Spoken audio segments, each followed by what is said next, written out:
বিদেশে মানুষ, ইংল্যান্ডে বাংলার প্রাক্তন ফুটবলার। তবে ফুটবলের জন্য নয়, এক বঙ্গ সাঁতারুকে অনুপ্রাণিত করতেই তার সঙ্গে লন্ডন সফরে মানস ভট্টাচার্য। রবিন বলদে ইংলিশ চ্যানেল পার করার লক্ষ্যে এখন ইংল্যান্ডে। তার সঙ্গেই গিয়েছেন মানস ভট্টাচার্য। পেশায় রেলের টিকিট পরীক্ষক রবিন একসময় বাংলার ওয়াটার পোলো দলের অধিনায়ক ছিলেন, পরে কোচিংয়ে আসেন। তার সাঁতার প্রেমের টানেই এপ্রিল মাসে প্রাক প্রণালী জয় করেছেন রবিন। এবার বড় লক্ষ্য, ইংলিশ চ্যানেল পার করার স্বপ্ন সফল করার পথে রবিন। তার পাশে থেকে তাকে উৎসাহিত করছেন মানস ভট্টাচার্য। জায়গা কি করবো, এখান থেকে ইংলিশ চ্যানেল যে সাঁতারুরা কাজ থেকে শুরু করে এইখানে এসে শেষ করে একটা দারুণ অভিজ্ঞতা নিয়ে এসেছি এই ইংল্যান্ডে। আমি রবিন বলদের সাকসেস কামনা করি। ওর যে প্রথম দিনের অনুশীলন দেখলাম সেটা আমার খুব ভালো লেগেছে।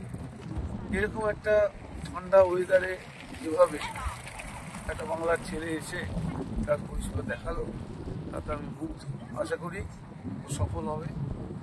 যেদিন ওরা শুরু করবে এই অভিযান সেদিন আশা করব ওরা সফল হবে এবং অবশ্যই ভালো পারফর্ম করবে।